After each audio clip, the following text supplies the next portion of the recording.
অনেক কাল আগের কথা। এক বিশাল ও ঐশ্বর্যশালী সাম্রাজ্য শাসন করতেন সুলতান মাহমুদ। তিনি ছিলেন ন্যায়পরায়ণ, প্রজাবৎসন এবং অত্যন্ত প্রজ্ঞাবান শাসক।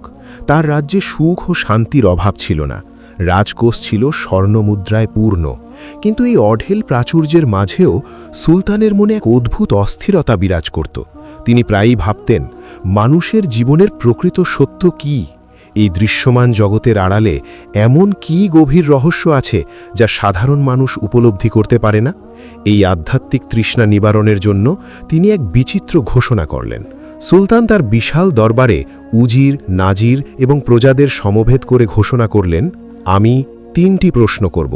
যে ব্যক্তি এই প্রশ্নগুলোর এমন উত্তর দিতে পারবে যা আমার আত্মাকে তৃপ্ত করবে, তাকে আমি পুরস্কার হিসাবে আমার অর্ধেক রাজত্ব লিখে দেব।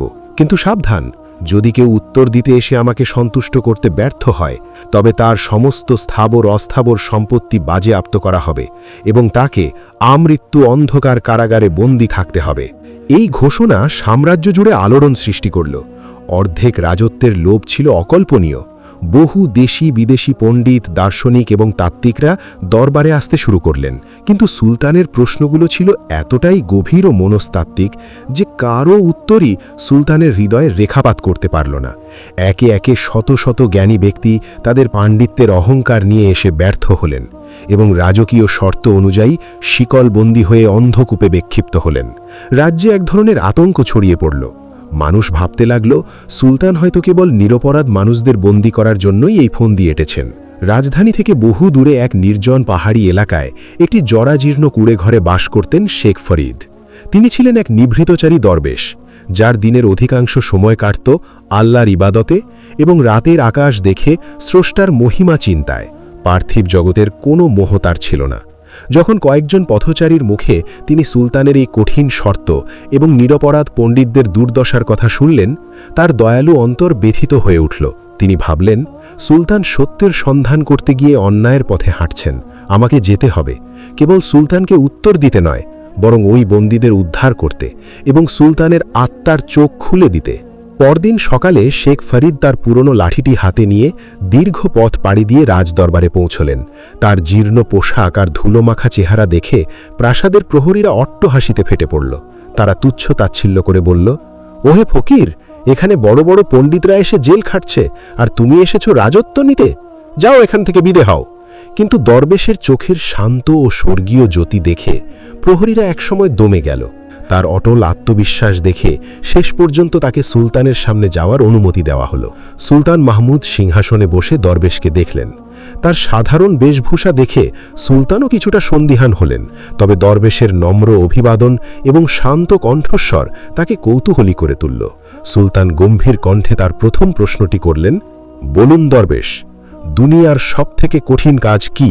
দরবেশ শেখ ফরিদ বিনম্রভাবে উত্তর দিলেন, জাহাপনা, দুনিয়ার সবথেকে কঠিন কাজ হল নিজের নফস বা কুপ্রবৃত্তিকে নিয়ন্ত্রণ করা।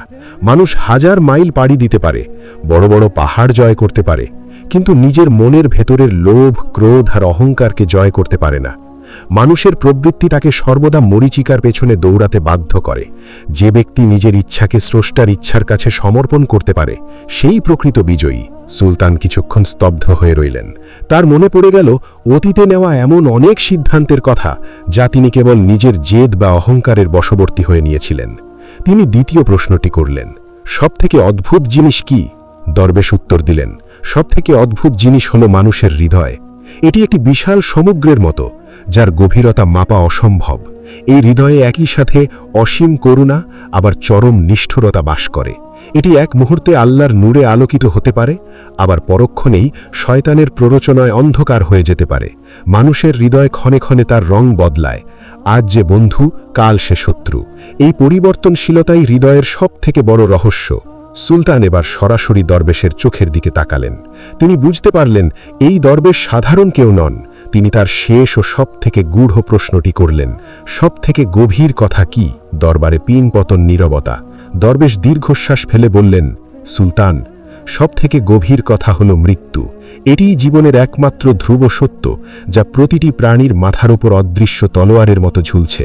এটি এমন এক অমোঘ নিয়ম যা রাজা আর ফকিরকে একই মাটির নিচে নিয়ে যায়, অথচ মানুষ এই অনিবার্য সত্যের কথা ভুলে গিয়ে এমনভাবে দুনিয়া সাজায় যেন সে এখানে অমর। মৃত্যু হল সেই আয়না যা মানুষের জীবনের সব মিথ্যে মুখোশ খুলে দেয়। দরবেশের কথাগুলো সুলতান মাহমুদের আত্মার গহীনে তীরের মতো বিঁধল। তিনি অনুভব করলেন তার বিশাল রাজত্ব, সৈন্য সামন্ত আর ধনসম্পদ কতটাই তুচ্ছ। সুলতান তার রাজকীয় সিংহাসন থেকে নেমে এলেন এবং সাধারণ মানুষের মতো দরবেশের হাত ধরে অঝরে কাঁদতে লাগলেন। সুলতান বললেন, হে মহাত্মন, আপনি আমার চোখ খুলে দিয়েছেন। আমি অর্ধেক রাজত্ব দেওয়ার যে প্রতিশ্রুতি দিয়েছিলাম তা আজ থেকে আপনার। কিন্তু দরবেশ শেখ ফরিদ মৃদু হেসে বললেন, সুলতান, যার অন্তরে স্রষ্টার প্রেম আছে তার কাছে এই মাটির পৃথিবীর রাজত্বের কোনো মূল্য নেই। আমি রাজত্ব নিতে আসিনি। আপনার কাছে আমার অনুরোধ, ওই নিরপরাধ পণ্ডিতদের মুক্তি দিন এবং ন্যায় বিচারের মাধ্যমে রাজ্য শাসন করুন। সুলতানের আদেশে তৎক্ষণাৎ কারাগারের দরজা খুলে দেওয়া হলো। সুলতান তার ভুল স্বীকার করে সবার কাছে ক্ষমা চাইলেন। সেই দিন থেকে সুলতান মাহমুদের শাসনের ধরন বদলে গেল। তিনি আভিজাত্য ত্যাগ করে সাধারণ মানুষের মতো জীবনযাপন শুরু করলেন এবং দরবেশ শেখ ফরিদকে তার প্রধান উপদেষ্টা হিসাবে গ্রহণ করলেন। সাম্রাজ্য জুড়ে ইনসাফ ও আধ্যাত্মিকতার এক নতুন যুগ শুরু হল, যা ইতিহাসে স্বর্ণাক্ষরে লেখা রইল। অনেক বছর আগের কথা, আরবের এক প্রত্যন্ত অঞ্চলে বিলাল নামে এক দরিদ্র কাঠুরে বাস করত। বিলাল ছিল একজন সাধারণ কাঠুরে, যার একমাত্র সম্বল ছিল একটি ভোঁতা কুঠার। তার ঘরের দেওয়ালগুলো ছিল মাটি দিয়ে তৈরি এবং ছাদটি ছিল এতই নড়বড়ে যে বাতাস দিলেই মনে হতো ভেঙে পড়বে। বিলালের জীবনে অভাব ছিল নিত্যসঙ্গী, কিন্তু তার মনে ছিল আল্লাহর উপর পাহাড় সম বিশ্বাস। একসময় টানা 2 দিন তার ঘরে কোনো খাবার জুটল না। ক্ষুধার যন্ত্রণায় তার 2 ছোট সন্তান যখন কোকিয়ে কাঁদছিল, তখন বিলালের স্ত্রী চোখের জল মুছে তাকে বললেন, আজ যদি কিছু না জোটে তবে আমি সন্তানদের কি জবাব দেব? বিলাল অত্যন্ত শান্ত গলায় উত্তর দিলেন, সবর করো, আল্লাহ চাইলে পাথরের ভেতরের পোকাকেও খাবার দেন। তিনি আজ আমাদের জন্য নিশ্চয়ই কোনো ব্যবস্থা করবেন। তপ্ত রোদের মধ্যে বিলাল যখন বনের গভীরে শুকনো কাঠ খুঁজছিল, তখন একটি পুরনো গাছের শিকড়ের কাছে অর্ধেক মাটি চাপা পড়া একটি চামড়ার থলি দেখতে পেল। সে যখন থলিটি খুলে দেখল, তার চোখ ধাঁধিয়ে গেল। সেখানে ছিল হীরা, জহরত আর প্রচুর স্বর্ণমুদ্রা। মুহূর্তের জন্য তার মনে হলো এটি হয়তো তার সন্তানদের ভাগ্য বদলে দেবে। শয়তান তাকে প্ররোচনা দিল, বিলাল, এটা নিয়ে নাও, কেউ দেখছে না, এটা দিয়ে রাজপ্রাসাদ বানো। কিন্তু বিলাল সাথে সাথে নিজেকে সামলে নিলেন। তিনি ভাবলেন, দুনিয়ার ক্ষুধা মেটানোর জন্য আমি আখিরাতের আগুন বেছে নিতে পারি না। তিনি সিদ্ধান্ত নিলেন এটি যার আমানত তাকেই ফেরত দেবেন। শহরে গিয়ে বিলাল ঢোল শহরাত শুনে জানতে পারলেন থলিটি শহরের সবথেকে ধনী ব্যবসায়ী শেঠ জামিলের। বিলাল হন্তদন্ত হয়ে শেঠের আলিশান প্রাসাদে পৌঁছালেন। শেঠ জামিল তখন তার গদিতে বসেছিল। বিলাল যখন থলিটি ফেরত দিলেন, শেঠের চোখে এক কুটিল লোভ ফুটে উঠল। সে ভাবল, এই কাঠুরেকে যদি 100 স্বর্ণমুদ্রা পুরস্কার দিতে হয় তবে আমার বড় লোকসান হবে। পুরস্কারের টাকা বাঁচানোর জন্য শেঠ জামিল নাটক শুরু করল। সে হীরাগুলো টেবিলের ওপর ছড়িয়ে দিয়ে রাগে ফেটে পড়ার অভিনয় করল। ওরে বাটপার, এই থলিতে 10টি বড় হীরা ছিল, কিন্তু তুই 8টি এনেছিস। নিশ্চয় তুই বাকি 2টি সরিয়ে ফেলেছিস। বিলাল বারবার অনুনয় করলেন, কিন্তু শেঠ জামিল তার এক কথাও শুনল না এবং রক্ষীদের দিয়ে বিলালকে মেরে কারাগারে পাঠিয়ে দিল। কারাগারের অন্ধকার প্রকোষ্ঠে বিলাল কোনো আর্তনাদ করল না। সে বরং এক কোণে বসে শুকরিয়া আদায় করতে লাগল। অন্য কয়েদিরা অবাক হয়ে তাকে জিজ্ঞেস করল, তুমি চুরির দায়ে জেলে এসেও এত শান্ত কেন?